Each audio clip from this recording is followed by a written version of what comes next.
కాళేశ్వరంకు సంబంధించి మనం రోజు ఒక డిఫరెంట్ యాంగిల్స్ అంటే డిఫరెంట్ ఇంజనీర్స్తో మనం మాట్లాడుతున్నాం, నిపుణులతో మాట్లాడుతున్నాం, రాజకీయ పార్టీల నేతలతో మాట్లాడుతున్నాం. ఇంతకుముందు శ్యామ్ ప్రసాద్ రెడ్డి గారితో మాట్లాడాం, వెదిర శ్రీరామ్ జలవనరుల శాఖ సలహాదారుగా కేంద్ర మంత్రిత్వ శాఖలో ఉండే ఆయనతో మాట్లాడాం. సో ఇవాళ మన ఒక living legend, engineering living legend అని చెప్పాలి, డాక్టర్ పిజి శాస్త్రి గారిని నేను ఇంట్రొడ్యూస్ చేస్తున్నాను జీ తెలుగు న్యూస్ స్టూడియోలో. పిజి శాస్త్రి గారి గొప్పతనం చెప్పాలంటే ఆయన వయసు ఇప్పుడు 89 సంవత్సరాలు. ఇప్పటికీ అంటే అంత అనుభవం ఉన్నా సరే ఒక యువ ఇంజనీర్లా ఆలోచిస్తారు. ఆయన గొప్పతనం గురించి చెప్పాలంటే అంటే ఆయన ద్వారా ఇప్పుడు ఇవాళ మనం ఇవాళ కార్యక్రమంలో 3 విషయాలు తెలుసుకోబోతున్నాం. అసలు మేడిగడ్డ ప్రాజెక్ట్ ఎందుకు కుంగింది? ఓకే, ఎందుకంటే చాలా మందికి ఏం డౌట్ అంటే 28 లక్షల క్యూసెక్ల వరద కూడా తట్టుకుంది కదా, మరి ఎందుకు ఆ సమ్మర్లో ఏమంటారు అక్టోబర్ 21 వర్షాకాలం సీజన్ ముగిసిన తర్వాత తక్కువ ప్రవాహం ఉన్నప్పుడు ఎందుకు కుంగిపోయింది అన్నది ఒక డౌట్. సో మేడిగడ్డ ఫెయిల్యూర్ స్టోరీని మనకు చెప్పబోతున్నారు ఒకటి. రెండవది, ఇప్పుడు నీళ్లు ఎత్తిపోయొచ్చా లేదా? ఇప్పుడు మేడిగడ్డ దగ్గర గేట్లు అట్లే తెరిచున్నాయి. కన్నెపల్లి పంప్ హౌస్ ద్వారా అన్నారం సుందిళ్ళ నుంచి నీళ్లు లిఫ్ట్ చేయొచ్చా? లిఫ్ట్ చేస్తే ప్రమాదమా? ఈ విషయాల మీద మనం living legend, engineering living legend ఆయన గురించి నేను ఇంట్రడ్యూస్ చేస్తాను. ఒకసారి మన పీసీఆర్ కూడా మానిటర్లోకి వెళ్తే శాస్త్రి గారి గొప్పతనం మనం చూడొచ్చు.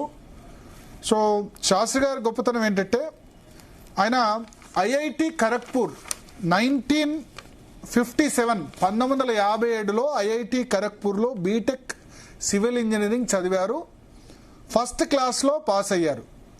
అప్పుడు ఐఐటి ఒకటే ఉండే, భారతదేశంలో ఏకైక ఐఐటి ఖరగ్పూర్ ఐఐటి, జవహర్లాల్ నెహ్రూ స్థాపించాడు. Plus MTech dam construction water power IIT ఖరగ్పూర్లో 1958లో కంప్లీట్ చేశారు. ఎంటెక్ డ్యామ్ కన్స్ట్రక్షన్ మీద, వాటర్ పవర్ మీద కన్స్ట్రక్ట్ చేశారు. జవహర్లాల్ నెహ్రూ చేతుల మీదుగా పట్టా అందుకున్నారు ఆయన. భారతదేశ తొలి ప్రధానమంత్రి. ఐఐటీలను స్థాపించింది జవహర్లాల్ నెహ్రూ. ఎందుకంటే అప్పటి వరకు భారతదేశంలో హైయర్ ఎడ్యుకేషన్ అన్న లేదు. ఒక మసాచుసెట్స్ ఇన్స్టిట్యూట్ ఆఫ్ టెక్నాలజీ అంటే ఎంఐటి కానీ, హార్వర్డ్ కానీ, కేంబ్రిడ్జ్ లేవు. ఐఐటీలే దేశానికి ఫ్యూచర్ అని అనుకున్నారు. సో తొలి ఐఐటి, ఇప్పుడంటే చాలా ఐఐటీలు ఉన్నాయి, తొలి ఐఐటి వెస్ట్ బెంగాల్లో ఖరగ్పూర్లో నెహ్రూ ఏర్పాటు చేశారు.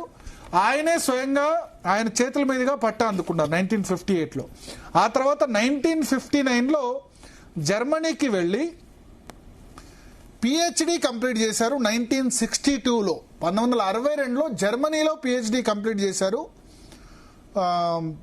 దీని మీదే స్పిల్వేస్ మీద, world's first river structures laboratory, technical university జర్మనీలో 1962లో కంప్లీట్ చేశారు. ఇక ఆ తర్వాత ఇంకా చాలా మైలురాళ్ళు ఉన్నాయి. ఓహియో స్టేట్ యూనివర్సిటీ యుఎస్ఏలో విజిటింగ్ ప్రొఫెసర్గా ఉన్నారు. ఆ తర్వాత ఫార్మర్ చైర్మన్ కేంద్ర ప్రభుత్వ committee for the environmental clearance of irrigation and hydro power projects, ministry of environment and forest సంబంధించి చైర్మన్ గా ఉన్నారు. పోలవరం ప్రాజెక్టుకు ఎన్విరాన్మెంట్ క్లియరెన్స్ ఇచ్చింది డాక్టర్ పిజి శాస్త్రి గారే. వైఎస్ రాజశేఖర రెడ్డి జలయజ్ఞం స్టార్ట్ చేసినప్పుడు 2005లో, అంటే అప్పటికైనా 67 సంవత్సరాలు అనుకుంటా బహుశా, ఆ సమయంలో పోలవరం ప్రాజెక్టుకి ఎన్విరాన్మెంటల్ క్లియరెన్స్ ఇచ్చారు. ఆల్మట్టి డ్యామ్ విషయంలో ఆంధ్రప్రదేశ్ కర్ణాటక మధ్య ఇష్యూ వచ్చినప్పుడు దేవగౌడ ప్రధానమంత్రి, చంద్రబాబు నాయుడు ముఖ్యమంత్రి, అప్పుడు యునైటెడ్ ఫ్రంట్ హయాంలో దానికి మధ్యవర్తిత్వం కోసం పిజి శాస్త్రి గారిని కేంద్ర ప్రభుత్వం చైర్మన్ గా నియమించింది. ఏకసభ్య కమిటీ నియమించి ఆ ఇష్యూను రిజాల్వ్ చేసింది, ఆల్మట్టి ప్రాజెక్ట్. సో ఇట్లా చాలా పదవులు కూడా చేపట్టారు. వరంగల్లో ఉన్న ఆర్ఈసి, ఇప్పుడు ఎన్ఐటి రీజనల్ ఇంజనీరింగ్ కాలేజ్, ఇప్పుడు director, Warangal regional engineering college డైరెక్టర్గా 1990 నుంచి 92 మధ్యలో పనిచేశారు. తర్వాత వాలం 3 director general water and land management training and research institute 1985 నుంచి 1986 మధ్య, 93, 95 మధ్య పనిచేశారు. ఇంకా ఎన్నో పదవులు చేశారు. Chief adviser environment protection training and research institute, government of Telangana, Hyderabad, 2016 నుంచి 18 మధ్య. రాజశేఖర రెడ్డి పాదయాత్ర చేస్తున్నప్పుడు జలయజ్ఞంలో ఆయన సలహాలు తీసుకొని ఎట్లా కొత్తగా ప్రాజెక్టులు కట్టాలని ఆయన సలహాలు తీసుకున్నారు పిజి శాస్త్రి గారు. సో 2007-8 వరకు కూడా చాలా యాక్టివ్గా ఉండే, మధ్య మధ్యలో యూఎస్ వెళ్తూ ఉంటారు, వస్తూ ఉంటారు. సో ఇంజనీరింగ్లో ఒక లివింగ్ లెజెండ్తో ప్రస్తుతం మనం ఉన్నాం. అంటే ఇంతకంటేగా అంటే గొప్ప లివింగ్ లెజెండ్ భారతదేశంలో, నాట్ ఓన్లీ తెలంగాణ, ఆంధ్రప్రదేశ్, భారతదేశంలో లేరు. 1962లో జర్మనీలో పిహెచ్డీ చేశారు. ఇప్పుడు అదెంత 64 years బ్యాక్ జర్మనీలో పిహెచ్డీ డ్యామ్స్ గురించే చేశారు. సో అసలు మేడిగడ్డ ఎందుకు కూలడానికి కారణం ఏంది? చాలా మంది అనుకుంటున్నది కాదు, ఎందుకంటే ఆయన ప్రజెంటేషన్ చూసిన తర్వాత ఎవరైనా కన్విన్స్ కావాల్సిందే. ఎస్ సార్, సో మీరు అమెరికా ఒక 2 రోజుల్లోనే అమెరికా వెళ్లాల్సి ఉంది. మాకు మీరు ఈ సమయంలో దొరకడం మా అదృష్టం. జీ తెలుగు న్యూస్ ప్రేక్షకులకి మీరు, ఎందుకంటే చాలా మంది క్యూరియాసిటీ, ఇంజనీర్ల నుంచి మొదలు పెడితే కామన్ పబ్లిక్ కూడా ఇరిగేషన్, కాళేశ్వరం ప్రాజెక్టుతో అందరికి కూడా ఇరిగేషన్ అనేది చాలా కాంప్లెక్స్ సబ్జెక్టు. బట్ అందరు నేర్చుకుంటారు, అందరు చూస్తున్నారు. లాస్ట్ 10 రోజులుగా కూడా కాళేశ్వరం ప్రాజెక్ట్ సంబంధించి ప్రసారాలన్నీ కూడా చాలా మంది చూస్తున్నారు. So thank you very much సమయం ఇచ్చినందుకు. సో చెప్పండి సార్, ఎందుకు కాళేశ్వరం కూలింది? ఇప్పుడు power point presentation Zee Telugu స్టూడియోలో పిజి శాస్త్రి గారు ఇవ్వబోతున్నారు. సార్, నేను మొదటిగా వింటున్న ప్రేక్షకులకు, చూస్తున్న వాళ్ళకి నా కృతజ్ఞతలు. టైం నాకు తక్కువగా ఉన్నా 3 రోజుల్లో నేను వెళ్ళిపోతున్నాను. భరత్ గారు జీటీవీలో ఒక టాక్ ఇవ్వాలి. ఈ మేడిగడ్డ బ్యారేజ్ ఎందుకు కూలింది, ఎందుకు ఫెయిల్ అయింది, ఒక 2 పియర్స్ ఎందుకు దెబ్బతిన్నాయి, తర్వాత ఈ ప్రస్తుతం ఉన్న పరిస్థితుల్లో సివియర్గా ఉన్న డ్రౌట్ కండిషన్స్లో, ఎల్నీనో పరిస్థితుల్లో ఏదైనా మేడిగడ్డ నుంచి వాటర్ని లిఫ్ట్ చేసి రైతులకు కొంతవరకు సహాయం చేయగలమా, డ్రింకింగ్ వాటర్ ప్రాబ్లం ఏమన్నా సాల్వ్ చేయగలమా అని ఈ పరిస్థితుల్లో మీరు కూడా మీ ఒపీనియన్ చెప్పవలసింది అని అన్నప్పుడు నేను సంతోషంగా వారి ఆహ్వానాన్ని రిసీవ్ చేసుకున్నాను. వారికి నా కృతజ్ఞతలు.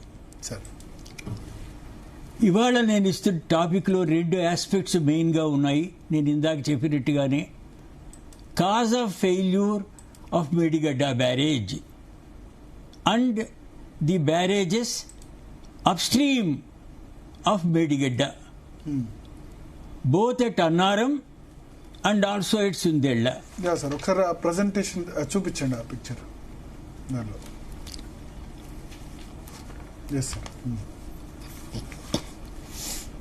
మీరు ఇక్కడ చూస్తున్నారు గోదావరి రివరు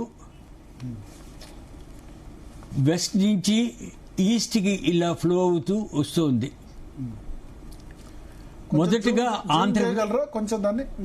మొదటగా తెలంగాణలోకి ఎంటర్ అవ్వగానే కనపడుతున్న పెద్ద ప్రాజెక్టు శ్రీరామ్ సాగర్ ప్రాజెక్టు. దానికి డౌన్ స్ట్రీమ్న 2016-17లో కంప్లీట్ అయిపోయిన ఎల్లంపల్లి బ్యారేజ్, ఎల్లంపల్లి డ్యామ్ కూడా ఉంటున్నారు ఈ మధ్య. ఇదివరకు ఎల్లంపల్లి బ్యారేజ్ అనేవాళ్ళు, ఇప్పుడు ఎల్లంపల్లి డ్యామ్ అంటారు. డౌన్ స్ట్రీమ్న కాళేశ్వరం ప్రాజెక్టులోకి కాంపోనెంట్గా వచ్చిన 3 బ్యారేజెస్ కొత్తగా కట్టినవి ఉన్నాయి. అప్ స్ట్రీమ్ సైడ్ ఏమో సుందేళ్ల, డౌన్ స్ట్రీమ్ సైడ్ ఏమో అన్నారం, తర్వాత ఫర్దర్ డౌన్ స్ట్రీమ్ సైడ్ మనకు ప్రాణహిత గోదావరిలో కాన్ఫ్లుయెన్స్ అవుతుంది. దాని కిందనే తక్కువ దూరంలోనే మేడిగడ్డ బ్యారేజ్ కూడా కాళేశ్వరం ప్రాజెక్టులో భాగంగానే కట్టారు. తర్వాత గోదావరి సౌత్కి డిఫ్లెక్ట్ అవుతుంది, అబ్రప్ట్గా ఇక్కడ ఫర్దర్గా గోదావరిని చూడొచ్చు. ప్రస్తుతం మనం మాట్లాడేది, నేను ఈ రెడ్ కలర్లో చూపించిన స్పేస్ ఉంది ఇక్కడ, డౌన్ స్ట్రీమ్ సైడ్ ఏమో Medigadda barrage, further upstream ఏమో Annaram barrage, further upstream ఏమో సుద్దెళ్ళ బ్యారేజ్. ఈ 3 కొత్తగా కట్టిన బ్యారేజెస్. వీటిని గురించి ఎక్కువగా మనం ఇవాళ మాట్లాడబోతున్నాం. ఈ ప్రాజెక్టులోనే, కాళేశ్వరం ప్రాజెక్టులోనే ఎన్నో కాంపోనెంట్స్ ఉన్నాయి. ఇది చాలా పెద్ద ప్రాజెక్ట్. ఇది ఆ కాంపోనెంట్స్ నుంచి ఎక్కువగా మాట్లాడేది ఉండదు నేను ఇవాళ. Kaleshwaram project as a whole గురించి కొంచెం ఏమైనా ఆ ప్రశ్నలు వస్తే యాజ్ ఏ హోల్ వెరీ బ్రీఫ్గా నా పాయింట్ ఆఫ్ వ్యూ చెప్పగలను. ఒక ఏరియల్ వ్యూ, దీన్ని ప్లాన్ అంటాం. ఆ aerial view of Medigadda barrage చూస్తున్నారు ఇక్కడ. ఇది direction of Godavari. Medigadda barrage Godavari మీద ఉంది. కాన్ఫ్లుయెన్స్ విత్ ప్రాణహిత డౌన్ స్ట్రీమ్న. This is the direction of flow. This is the right bank of Godavari. This is the left bank of Godavari. ఇది మధ్యలో మీరు చూస్తున్నారు ఎన్నో పియర్స్ ఉన్నాయి. ఆ పియర్కి మధ్య దూరాన్ని బే అంటాము. అలాగా రైట్ బ్యాంక్ నుంచి లెఫ్ట్ బ్యాంక్ వెళ్తే 85 బేస్ ఉన్నాయి. You can see all the bays clearly here. అంటే 85 గేట్స్ అనుకోవచ్చా దాన్ని? ఎస్. 2 పియర్స్ మధ్య పోర్షన్ ని గేట్ పెడతారు. రేడియల్ గేట్ పెట్టారు ఈ కేసుల్లో. ఈ రేడియల్ గేట్స్ ఇక్కడ మీరు చూస్తారు. అవి కూడా కనబడుతున్నాయి డార్క్ కలర్ లో కొద్దిగా. ఆ గేట్లు ఓపెన్ చేసినప్పుడు Godavari water up stream side నుంచి డౌన్ స్ట్రీమ్ కి ఆ బే ద్వారానే కిందకి వెళ్తుంది. ఇది డైరెక్షన్ ఆఫ్ ఫ్లో. అందుకని దాన్ని లెఫ్ట్ బ్యాంక్ అన్నారు, దీన్ని రైట్ బ్యాంక్ అన్నారు. ఇక్కడ మనం ప్రైమరీగా చూడవలసింది ఏమిటంటే రివర్ బెడ్ లెవెల్ ఏమో అబౌట్ 88 ఉంది metres above mean sea level. ప్రతిసారి నేను మీన్ సీ లెవెల్ అనను. మీన్ సీ లెవెల్ అంటే సముద్ర మట్టానికి ఎంత ఎత్తులో ఉంది, ఎంత ఎత్తులో ఆ ప్లేస్ ఎంత ఎత్తులో ఉందన్నదాన్ని మీన్ సీ లెవెల్ అంటారు. అంతే. సముద్ర above mean sea level, above mean sea level సముద్ర మట్టానికి ఎంత ఎత్తులో ఉంది. అది ఫర్ ఎగ్జాంపుల్ హైదరాబాద్ ఇప్పుడు 500 అడుగుల ఎత్తులో ఉంటుంది కదా. 500 హైదరాబాద్ యావరేజ్ ఏమో అబౌట్ 450 to 500 మీటర్స్. కానీ తెలంగాణ మాత్రం ఈవెన్ 600 మీటర్స్ లో కూడా ఉంది. అంత ఎత్తులో ఉంది. మెదక్ లాంటివి కొంత 600 దగ్గర ఉన్నాయి. కానీ మేడిగడ్డ దగ్గర 100 అడుగుల ఎత్తు దాదాపు. మేడిగడ్డ దగ్గర అది దగ్గరగా 100 మీటర్లు. దాన్ని 100 అడుగులు కాదు, 100 మీటర్లు. 100 మీటర్లు. హైదరాబాద్ కూడా 500 మీటర్ల ఎత్తులో ఉంటుంది సముద్ర మట్టానికి. సో పాండ్ లెవెల్ 100 మీటర్స్ అంటే 100 మీటర్ల ఎత్తున ఆ మేడిగడ్డ బ్యారేజ్ నిర్మించారు. పాండ్ లెవెల్ అంటే నేను ఇంకా ఇక్కడ చూపిస్తున్నాను. పాండ్ లెవెల్ ఒక సిచ్యుయేషన్ చూపిస్తున్నాను. ఇది వాటర్ ఎలాగా గోదావరిలో ఫ్లో అవుతుందో మేడిగడ్డ బ్యారేజ్ మోర్ క్లియర్ గా చూడొచ్చు మీరు. బేస్ కూడా చూడొచ్చు. ఇక దీనికి pond level 100 metres. Pond level అంటే ఏమిటో, అది ఎంత ఇంపార్టెంటో బ్యారేజ్ లో నేను చెప్పబోతున్నాను నెక్స్ట్ స్లైడ్స్ లో. ఈ బే అన్ని విడిగా మీరు చక్కగా చూడొచ్చు. ఆ పియరు డౌన్ స్ట్రీమ్ సైడ్ ఏమో ఎత్తు తగ్గించడానికని అక్కర్లేదు కాబట్టి అంత ఎత్తు అలా తగ్గించుకుంటూ స్ట్రక్చర్ యొక్క వెయిట్ తగ్గుతుంది, లోడ్ తగ్గుతుంది బ్యారేజ్ మీద. తర్వాత కాస్ట్ కూడా బాగా రెడ్యూస్ అవుతుంది. ఇది లాంగిట్యూడల్ సెక్షన్. ఇప్పుడు మీరు చూస్తున్నది అంతాను లాంగిట్యూడల్ సెక్షన్ ఎలాంగ్ గోదావరి. ఇక్కడ మీరు ఏం చూస్తారంటే మెయిన్ గాను గోదావరికి ఇది క్రెస్ట్ ఇక్కడ మిడిల్ ఆఫ్ ది బ్యారేజ్. ఇది దాని మీద గేట్స్ పైకి కిందకి వెళ్తూ ఉంటాయి. అందుకనే క్రస్ట్ గేట్లు అంటారా దాన్ని? క్రస్ట్ కుండే గేట్లను క్రస్ట్ గేట్స్ అంటారు. రైట్. తర్వాత ఇదంతా అప్స్ట్రీమ్ సైడ్ పియర్ ఏమో ఇక్కడ బిగిన్ అవుతుంది. ఇక్కడే రోడ్ బ్రిడ్జ్ కూడా ఉంది. Above the high flood level road bridge ఉంటుంది. ఇదంతా డౌన్ స్ట్రీమ్ పోర్షన్. ఆ పియర్ అప్ స్ట్రీమ్ నుంచి డౌన్ స్ట్రీమ్ వరకు ఉంటుంది. తర్వాత మీరు ఇక్కడ up stream cut of wall అంటారు. సింపుల్ గా మనం వీటిని బ్యారేజెస్ అనకుండా barrage on sandy river bed okay అంటాం బెటర్. ఎందుకంటే బ్యారేజెస్ రాకీ రివర్ బెడ్ మీద కూడా కన్స్ట్రక్ట్ చేయొచ్చు. నేనే చైర్మన్ గా ఉండగా ఎన్వైరన్మెంట్ క్లియరెన్స్ హిమాచల్ ప్రదేశ్ లోను, ఉత్తరాఖండ్ లోను, తర్వాత ఈస్టర్న్ పార్ట్స్ ఆఫ్ ది కంట్రీలోను కొన్ని బ్యారేజెస్ రాకీ రివర్ బెడ్ మీద నేనే క్లియర్ చేశాను. ఓకే. సో ఇవి స్పెషల్ టైప్ ఆఫ్ బ్యారేజ్, అంటే barrage on sandy river bed. Sandy river bed మీద ప్రాజెక్ట్ కట్టకూడదా? బ్యారేజ్ కట్టచ్చా కట్టరాదా సార్? తప్పకుండా కట్టచ్చు. ఎన్నో బ్యారేజ్ కట్టాం ఇప్పటికే. Okay. For example Sir Arthur Cotton barrage గాని, ప్రకాశం బ్యారేజ్ గాని, మన కృష్ణా రివర్ మీద, గోదావరి రివర్ మీద 2 ఉన్నాయి. అలాగనే నార్త్ లో కూడా ఎన్నో బ్యారేజెస్ ఉన్నాయి. అసలు barrages on sandy river bed అంటే అసలు కరెక్ట్ నేమో అలూవియల్ రివర్ బెడ్ అనాలి. ఎందుకంటే అలూవియం అంటే ఏమిటి? శాండు, సిల్టు, క్లే 3 కలిసి ఉంటాయి. శాండ్ సపరేట్ గా ఉండదు, 3 కలిసి ఉంటాయి. దాన్ని అలూవియం అంటారు. అలూవియల్ రివర్ బెడ్ అన్నమాట ఇది. కానీ బాగా తెలియటానికి వీలుగా శాండీ రివర్ బెడ్ అన్నాను. శాండ్ కాంపోనెంట్ కొంచెం ఎక్కువ ఉండొచ్చు ఒక చోట, క్లే కాంపోనెంట్ ఇంకో చోట ఎక్కువగా ఉండొచ్చు. అందుకని అలూవియల్ రివర్ బెడ్ అది more appropriate name. Okay. Clear గా తెలియటానికని నేను శాండీ రివర్ బెడ్ అని చెప్పి అన్నాను. Okay. So barrage on sandy river bed లో కొన్ని ప్రికాషన్స్ తీసుకోవాలి. రాకీ రివర్ బెడ్ కంటే శాండీ రివర్ బెడ్ లో డిజైన్ గానీ కన్స్ట్రక్షన్ గానీ కొన్ని డిఫికల్టీస్ తో కూడిన కన్స్ట్రక్షన్ అది. ఓకే. ఇక్కడ మీరు ప్రైమరీగా చూసేది గేట్ ఇక్కడేమో లిఫ్ట్ వచ్చేసి ఉంది, కిందనేమో గేట్ పైకి కిందకి వెళ్తుంది మన రిక్వైర్మెంట్స్ ప్రకారం. ఇక్కడ పాండ్ లెవెల్ ఉంది.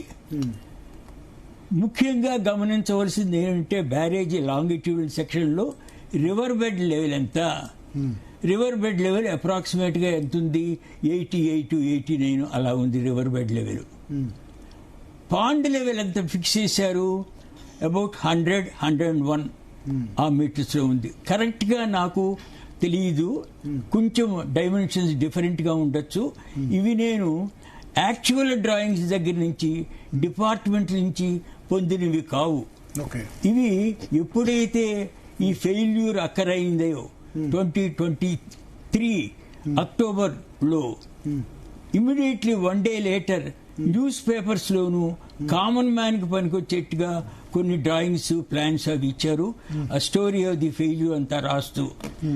యాజ్ అన్ ఇంట్రెస్టెడ్ పార్టీ నేను వీటిల్లో ఉన్నాను కాబట్టి, కొంత స్పెషలైజేషన్ చేశాను కాబట్టి బ్యారేజ్ డ్యామ్స్ లో, అందుకు స్పెషల్ గాను. But as a common man గా కూడా చూడవలసిందే, ఇలాంటివన్నీ తెలుసుకోవాల్సిందే కాబట్టి తెలుసుకుని అది నోట్ చేసుకున్నాను. ఈ లాంగిట్యూడల్ సెక్షన్ మెయిన్ గా నేను అబ్జర్వ్ చేసింది ఏంటంటే, ఈ లాంగిట్యూడల్ సెక్షన్ లో పాండ్ లెవెల్ ఎంత ఉంది, రివర్ బెడ్ లెవెల్ ఎంత ఉంది చూస్తే అప్రాక్సిమేట్ గా లెవెల్ డిఫరెన్స్ 10 meters దాకా కనబడుతోంది.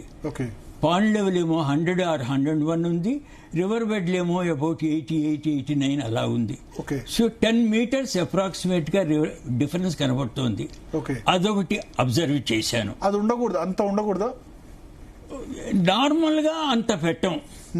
నార్మల్ గా ఎక్కువగా 4 meters, 5 meters, 6 meters, maximum 7 meters అలా పెడతాం. సో ఇక్కడ పాండ్ లెవెల్ ఎక్కువగా ఎందుకు పెట్టారని అనుకున్నానంటే, నేను ఆబ్వియస్లీ ఈ planners, designers of this barrage ఎక్కువగా పాండ్ లెవెల్ పెడితే అబౌవ్ ది బెడ్ లెవెల్ ఎక్కువ స్టోరేజ్ ఉంటుంది, మనకు ఎక్కువ వాటర్ స్టోర్ అవటం. మేడిగడ్డలో 16 TMCల స్టోరేజ్, 17 TMCలో స్టోరేజ్ ఉంది వచ్చింది. ఎందువలన? పాండ్ లెవెల్ ఎక్కువగా పెట్టాను కాబట్టి. నార్మల్ గా ఏం చేస్తాం అంటే, బ్యారేజ్ ఎప్పుడు గేట్స్ అడ్జస్ట్ చేస్తూ ఆపరేట్ చేస్తూ 16.17 TMCలు మేడిగడ్డ కెపాసిటీ 16 TMCలు. సో స్టోరేజ్ ఎక్కువ పెట్టడం కోసం పాండ్ లెవెల్ పెంచారు. పాండ్ లెవెల్ ఎక్కువగా పెట్టుకున్నాం. పాండ్ లెవెల్ పెరిగితే స్టోరేజ్ పెరుగుతుంది. ఎలాగా ఆ పాండ్ లెవెల్ క్రియేట్ చేస్తాం? Operating the gates. పడిపోతూ ఉంటే వాటర్ లెవెల్, అప్పుడు గేట్స్ కొంచెం క్లోజ్ చేస్తాం. క్లోజ్ చేసినప్పుడు వాటర్ హెడప్ అవుతుంది కాబట్టి, పైకి లేస్తుంది కాబట్టి వాటర్ లెవెల్ 100 మీటర్స్ వస్తుంది. ఇంకా ఎక్కువ అవుతుంది అనుకోండి, పాండ్ లెవెల్ కంటే ఎక్కువ, అప్పుడు గేట్స్ క్లోజ్ చేసి ఓపెన్ చేస్తాం. సో మీ ఉద్దేశంలో పాండ్ లెవెల్ ఇక్కడ 88 రివర్ లెవెల్ ఉంది కాబట్టి పాండ్ లెవెల్ 92, 93 ఉంటే కరెక్ట్ గా ఉండేది, 93, 94 వరకు అంతే. అలా అంత క్లాసిఫై చేయలేము. చెప్తాను నేను. ఒక మంచి ఉద్దేశంతోనే ఎక్కువ స్టోరేజ్ ఉండాలనే ఉద్దేశంతోనే నార్మల్ గా అంత స్టోరేజ్ పెట్టకపోయినా శాండీ రివర్ బెడ్ మీద ఉన్న బ్యారేజెస్ ఈ విధంగా పెట్టారు. ఇది పెట్టడం తప్పు అని నేను అన్నాను. నార్మల్ గా పెట్టరు, కానీ మంచి ఉద్దేశంతో నేను పాండ్లోలు ఎక్కువ పెట్టాను కాబట్టి దానికి తగినట్టుగా ఈ బ్యారేజ్ని డిజైన్ చేయటం, ఎగ్జిక్యూట్ చేయటం, ఆపరేట్ చేయటం, మెయింటైన్ చేయటం అవన్నీ చేసి ఉంటే తప్పకుండా ఆ పాండ్లోలు జస్టిఫై అయ్యేది. ఇది నేను యాజ్ ఏ బ్యారేజ్ నార్మల్ గా పెట్టాం, కానీ నేను ఎక్సెప్షనల్ ఇంజనీర్, నేను డిజైనర్ని. హై పాండ్ లెవెల్ పెడతాను, దానికి తగినట్టుగా నేను బ్యారేజ్ని సేఫ్ గా ఉండేట్టుగా చేస్తాను. నేను డిజైన్ చేస్తాను, కన్స్ట్రక్ట్ చేస్తాను. డ్యామ్స్ చాలా ఎత్తుగా లేవా? ఆఫ్టర్ ఆల్ డ్యామ్ కి బ్యారేజ్ కి పెద్ద తేడా ఏమిటి చూడండి. Dam is a barrier. అసలు బ్యారేజ్ అంటే ఏమిటి? అది ఫ్రెంచ్ వర్డ్. అది ఆ వర్డ్. బ్యారేజ్ అంటే ఏమిటంటే బ్యారియర్, నీటిని అడ్డుకునేది బ్యారియర్. రివర్ ఫ్లోలో నీటిని అడ్డంగా అబ్స్ట్రక్ట్ చేసేది, అడ్డు పెట్టేది బ్యారేజ్. ఓకే. డ్యామ్ కూడా నీటిని అడ్డు పెడుతుంది కదా. Yes, so called barrage. ఇప్పుడు మనం బ్యారేజ్ అని దేని అంటున్నాము, అది కూడా నీటిని అడ్డు పెడుతుంది కదా. ఎస్. సో ఆ రకంగా ఒకటి. రెండోది, డ్యాము స్టోరేజ్ని క్రియేట్ చేస్తుంది కదా. దేనికోసమని? ఆ వాటర్ని యూజ్ చేయటానికని. ఫర్దర్గా ఎన్నో పర్పసెస్గా ఆ వాటర్ని యూజ్ చేయొచ్చు. అదేవిధంగా బ్యారేజ్ కూడా నీటిని అడ్డుపెడుతుంది, కొంత క్రియేట్ చేస్తుంది కదా స్టోరేజ్. ఆ వాటర్ని యూజ్ చేస్తాం కదా, యూజ్ చేస్తాం.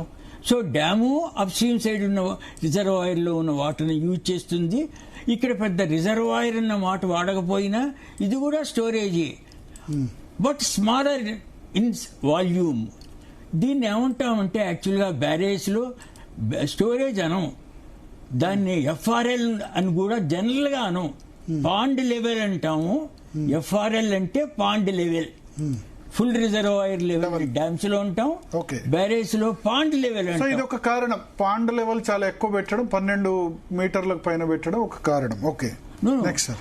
దానివల్లే ఫెయిల్యూర్ కాదు, నార్మల్ గా పెట్టండి పెట్టాం. ఓకే, అది అబ్జర్వేషన్. నేను డ్రాయింగ్ చూడంగానే తర్వాత ఇంకోటి చూశాను.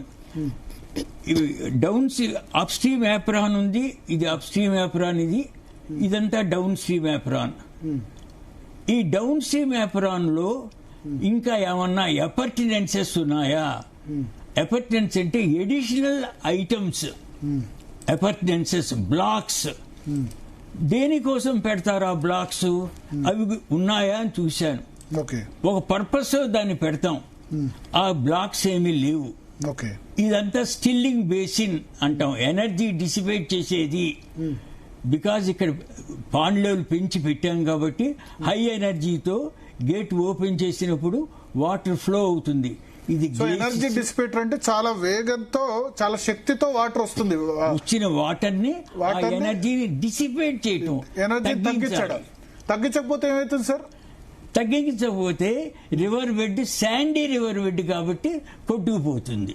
ఓకే. తగ్గించకపోతే ఇప్పుడు నీళ్లు చాలా వేగంతో వస్తాయి, ఎందుకంటే గేట్లు మూసినప్పుడు, లేకపోతే ఒక బ్యారియర్ అడ్డం పెట్టినప్పుడు ఏంటంటే చాలా విసిరి చాలా వేగంతో చాలా ఎనర్జీ జనరేట్ చేస్తుంది. చెప్తా. నీళ్లు గేట్లు అడ్డం పెట్టి కంప్లీట్ గా క్లోజ్ చేసి నార్మల్ గా ఏం చేస్తాం? సమ్మర్ సీజన్ లో, మార్చ్, ఏప్రిల్, మే సీజన్ లో ఇన్ఫ్లో చాలా తక్కువగా ఉంటుంది కాబట్టి ఈ గేట్లు బాగా క్లోజ్ చేస్తాం, కంప్లీట్ గా ఈవెన్ క్లోజ్ చేస్తాం. క్లోజ్ చేసినప్పుడు వాటర్ పెరుగుతుంది, అక్కడ లెవెల్ పెరుగుతుంది, బట్ పాండ్ లెవెల్ వరకు రీచ్ అవ్వదు. అవసరమైతే గేట్ ఓపెన్ చేస్తాం, పాండ్ లెవెల్ ఎక్సీడ్ చేయం. ఎందుకు? అసలు ఆ పాండ్ లెవెల్ ఇంపార్టెన్స్ ఏంటంటే మన డిమాండ్ వాటర్ని దేనికో పర్పస్ కోసం ఈ బ్యారేజ్ కట్టాం. డిమాండ్ ఆఫ్ వాటర్ ఏమిటి, అగ్రికల్చర్కి ఎంత కావాలి? ఈ కేసులో రెండు పర్పసెస్ ఉన్నాయి. ఈ వాటర్ని తీసుకెళ్లి ఫైనల్గా అగ్రికల్చర్ కోసం వాడుతున్నాం, ఎంతో ఏకరేజ్ని డెవలప్ చేస్తున్నాం. తర్వాత అట్ ది సేమ్ టైం ఇక్కడి నుంచి పంపు చేసి అప్ స్ట్రీమ్ అన్నారంలోకి, సుందెళ్లలోకి, ఫైనల్గా ఎల్లంపల్లి బ్యారేజ్ డ్యామ్కి దీన్ని పంపు చేస్తున్నాం. ఈ బ్యారేజీ రెండు పర్పస్లు సర్వ్ చేస్తుంది. ఫస్ట్ పంపు చేసి వాటర్ ఎల్లంపల్లికి తీసుకెళ్తుంది, అక్కడి నుంచి లార్జ్ ఏరియాకి ఇరిగేటెడ్ వాటర్ సప్లై చేస్తుంది. సో ఈ డిమాండ్కి తగినట్టుగా ఈ పాండ్ లెవెల్ని డిసైడ్ చేయాలి. వాటర్ డిమాండ్, పీక్ డిమాండ్ ఎప్పుడు, ఆ పీక్ డిమాండ్ని మీట్ అవ్వటానికని పాండ్ లెవెల్ ఫిక్స్ చేస్తాం. అది పాండ్ లెవెల్ ఫిక్స్ అయ్యి ఎనర్జీ డిసిపేటర్స్ ఇక్కడ ఏదైతే ఉందో ఇక్కడ ఎనర్జీ డిసిపేటర్ లాగా పెట్టారేమో, వాళ్ళ ఎనర్జీ డిసిపేటర్ ఏమో, కానీ ఎనర్జీ డిసిపేటర్ గా పనిచేయ యాడిక్వేట్ గా పనిచేయదు అని ఈ ప్లాన్ చూడగా తర్వాత ఇంకా ఇక్కడేమో up stream apron cut off ఉంది, డౌన్ స్ట్రీమ్ కట్ ఆఫ్ ఉంది. రెండు కట్ ఆఫ్స్ ఉన్నాయి, up stream and down stream cut offs. వాటిని పైల్స్ అనొచ్చు, కట్ ఆఫ్ అని కూడా అంటూ ఉంటాం ఎక్కువగాను. దాని కింద అనదర్ ఇంపార్టెంట్ ఐటమ్ ఉంది, బ్లాక్ ఎప్రాన్. చూడండి, బ్లాక్ ఇది down stream of the apron, block protection. ఈ కాంపోనెంట్ పేరు ఇక్కడ ఉన్నది block protection, very important component. తర్వాత దాని గురించి మాట్లాడతాను. తర్వాత రివర్ బెడ్ వచ్చేసింది. సో ఇది చూడంగానే 2 minutes లో నేను this is bound to fail. ఇది మీరు 2023 అక్టోబర్ 21 తర్వాత ఒక 2 రోజుల్లో 3 రోజుల్లో మీరు ఇది చూడగానే ఇది ఫెయిల్ అవుతుంది, ఈ డిజైన్ చూడగానే ఫెయిల్ అవుతుందని మీరు అనుకున్నారు. 2 నిమిషాల్లో, 2 నిమిషాలు మీ చేత కూడా అనిపిస్తాను ఆ మాట. తర్వాత నేను ఎక్స్ప్లెయిన్ చేస్తాను, this is bound to fail అని కంక్లూడ్కి వచ్చాను. నెక్స్ట్ స్లైడ్కి వెళ్తున్నాను. తర్వాత ఇంపార్టెంట్ క్వశ్చన్ మనకేమిటంటే 2022 ఫెయిల్యూర్ ఏమో 2023 అక్టోబర్లో జరిగితే 2022 అంటే 1 year ముందుగానే నవంబర్లోనే చాలా హై ఫ్లడ్ వచ్చింది. 28,25,000 క్యూసెక్కుల నీటిని కూడా మేడిగడ్డ తట్టుకుంది. ఇప్పటికీ బీఆర్ఎస్ అదే చెప్తుంది.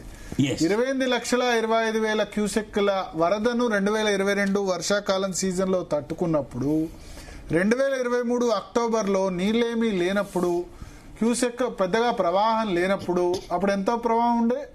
అప్పుడు ప్రవాహం ఆల్మోస్ట్ డిజైన్ ఫ్లడ్. ఎంత డిజైన్ ఫ్లడ్ కి డిజైన్ చేసామో ఇది 28 లక్షల క్యూసెక్లను తట్టుకున్నప్పుడు 2023 అక్టోబర్ 21లో అసలు పెద్దగా వరదనే లేదు. అప్పుడు ఎందుకు కుంగిపోవాలని క్వశ్చన్ చేస్తున్నారు. సో ఇది న్యాయమైన క్వశ్చనే. ఎందుకంటే హై ఫ్లడ్ లో ఆల్మోస్ట్ డిజైన్ ఫ్లడ్ వచ్చిందా 2022 నవంబర్లో. సో మేడిగడ్డ డిజైన్ ఫ్లడ్ ఎంత సార్? 28 లక్షలు, దాదాపు 28 లక్షల 25,000